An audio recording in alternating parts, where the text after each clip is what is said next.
일상에 바쁜 여러분들을 대신해서 지식과 인사이트를 정리해드리는 매일 독서 매일 인사이트입니다. 오늘은 가볍게 살고 있습니다. 이 책에 대해서 한번 살펴보도록 하겠습니다. 이 책은 크게 세 파트로 나눠져 있는데 첫 번째 파트는 이제 물건에 관련된, 그러니까 정리에 관련된 이야기로 구성이 되어 있죠. 물건부터 이제 가벼운 삶을 살아야 된다. 다양한 정리 기술이 나오고 있는데 정리에 관련된 책은 과거 세계적 베스트셀러였던 곤도 마리에의 그 책이 있죠. 정리의 힘. 그 책에 보면 집안에 의류, 물건들을 가득 쌓아놓고 하나씩 버리는 거죠. 어떤 기준으로? 설레지 않으면 버려라. 이런 부분들을 실행을 해보곤 있는데 실제 우리가 물건에 압도되어 사는 이런 경우가 많은 것 같아요. 설레지 않는 물건들. 딱 봤을 때 1년, 2년, 10년이 돼도 단 한 번 입거나 쓰지 않을 이런 물건들이 도처에 있단 말이죠. 이런 걸 정리함으로 인해서 가볍게 살게 되는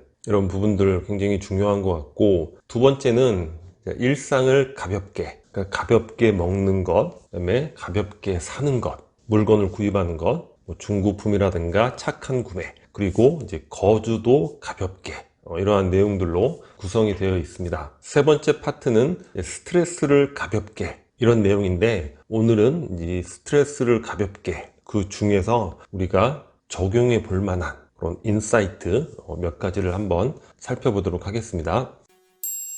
일 가짓수 줄이기. 그러니까 일 가짓수라고 하면 우리가 실제 해야 될 일, 그러니까 이런 범주에서만 생각할 수 있는데 우리가 이제 하고 있는 일, 그런 범주로 생각해 볼 필요가 있어요. 우리가 실제로 하고 있는 일 중에서 일 가짓수를 줄임으로 인해서 스트레스를 덜고 일을 하는 그런 효율성을 높일 수 있다는 거죠. 그러니까 우리가 하고 있는 일 중에서 줄여야 될 첫 번째가 무엇일까? 모두들 예상을 하고 있겠지만 디지털 번아웃을 경계하라는 거죠. 타임 싱크라는 개념도 이야기하고 있는데 그러니까 시간 잡아먹는 귀신들이라는 거예요. 뭡니까? SNS 서핑하는 거, 인터넷 서핑하는 거. 우리가 이제 업무를 하려고 또는 공부를 하려고 책상에 앉아요. 그러면 일단 뭐 이메일 같은 거 체크해 보잖아요. 근데 이메일 체크가 바로 되는가? 그게 안 되죠. 로그인하는 과정에서 뉴스 기사를 읽는다거나 또 그로 인해 파생되는 여러 생각들 검색을 해본다거나 또 페이스북 같은 인스타그램 같은 소셜미디어를 또 일단 훑어보기 시작하죠. 그러니까 우리가 일이나 공부를 할 때 아침 시간이 가장 효율성이 높고 책상에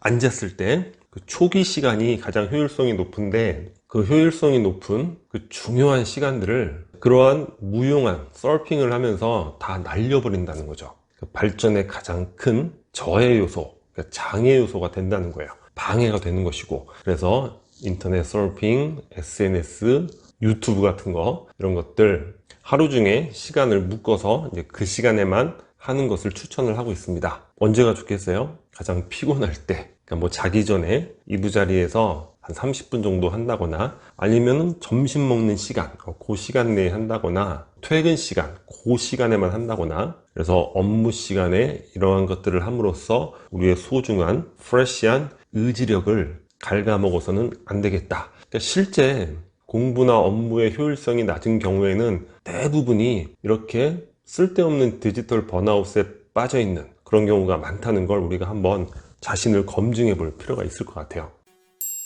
일 잘게 쪼개기. 자, 우리가 업무하는 데 있어서 또 공부하는 데 있어서 그 대상이 되는 일을 잘게 쪼개는 게 중요하다는 거예요. 그 이유는 일단 뭐 큰 덩어리로 있으면 뭔가 일단 시도하기도 좀 버겁잖아요. 그리고 너무 크게 느껴지니까 뭐 하루 정도 있다가 이틀 정도 있다가 해야지 이렇게 미루게 되는 또 이유가 되는 것인데, 자, 일단 가장 중요한 첫 번째는 뭐냐면 성취감이 우리에게 가장 큰 원동력이 된다는 거예요. 자, 일을 잘게 쪼개면 어떻게 됩니까? 그 쪼갠 하나의 단위가 임무 완수의 단위가 되는 거죠. 그러니까 작은 성취감을 하나씩 느낄 수가 있는 거예요. 우리 이런 얘기 자주 드렸는데, 내가 빚이 있어요.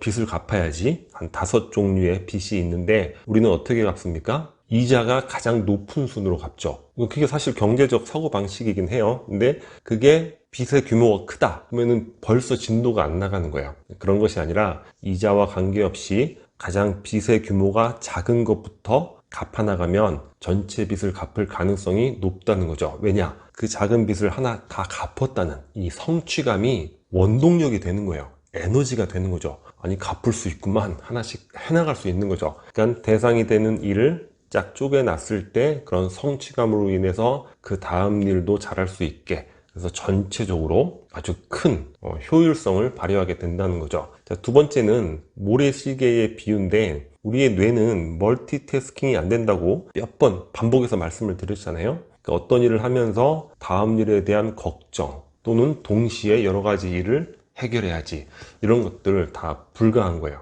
모래시계가 어떻습니까? 구멍이 정해져 있잖아요.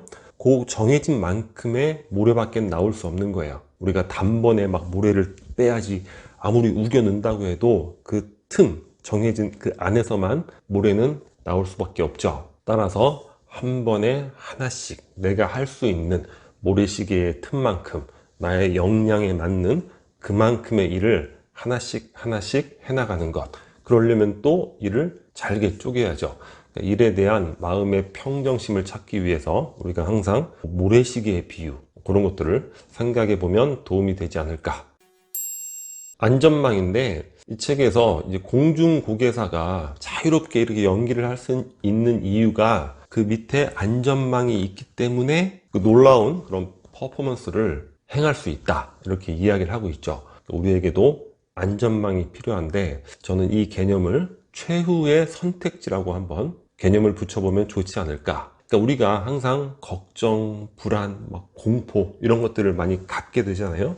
하지만 최후의 선택지, 그 낮은 선택지를 나의 안전망이라고 생각을 한다면, 결국 그래봐야 나는 이거 하면 되는 거야. 그러면 걱정, 불안, 공포를 조금 덜 수 있겠죠. 예를 들면 직업적 안전망. 그러니까 40대, 50대에 일은 퇴직을 하는 경우가 많잖아요. 그러면 딱 사회에 나오면 생각처럼 할 수 있는 일이 많진 않죠. 그리고 50대, 60대가 되면서 대부분이 이제 낮은 일을 선택할 수밖에 없는 그런 상황이 되는 것이고, 그리고 또 그런 것들이 또 할만하고 의미 있을 수 있단 말이죠. 그러니까 내가 어떤 시도를 한다 하더라도 낮은 곳에 대한 나의 의지, 그런 최후의 선택지에 대한 의지를 갖게 된다면 직업 도전에 있어서도 그렇게 늘 걱정, 불안, 위축될 필요는 없다는 거예요. 재정적 안전망, 내가 직장을 잃는다 하더라도 1년 정도는 생활할 수 있는 비용, 이거를 욕을 써서 fuck you money라고 부른다고 하잖아요.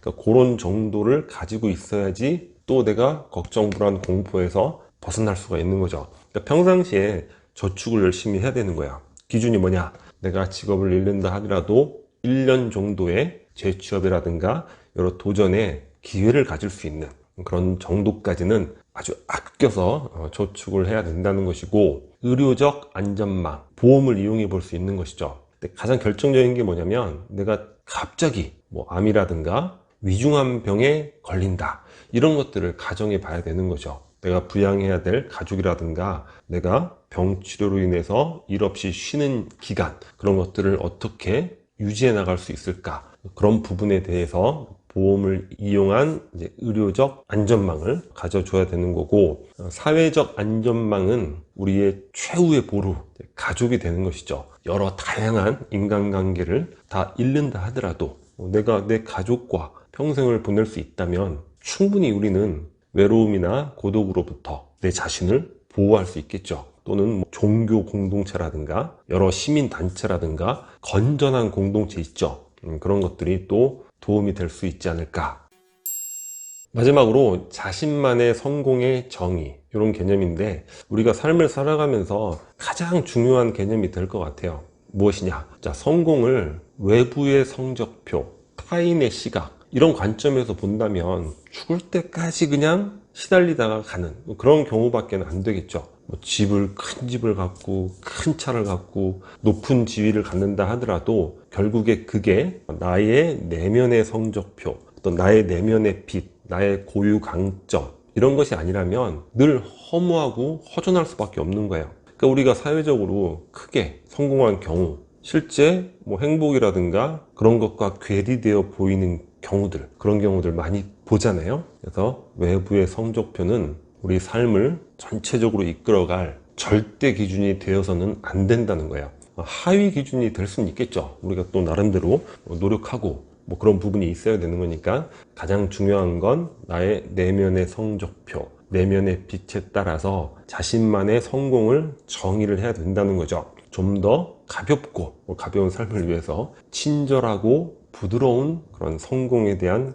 기준, 이런 자신만의 성공의 기준을 갖는다면 그 자체로 삶이 지극히 가벼워진다는 거죠. 왜냐? 쓸데없는 생각을 많이 할 필요가 없는 것이고, 쓸데없는 제한들, 쓸데없는 관계들, 이런 것들 다 제거할 수 있잖아요. 나에게 중요한 것이 아닌 것이니까. 가장 가벼우면서 부드러우면서 친절하면서 행복한 삶을 영위할 수 있지 않을까.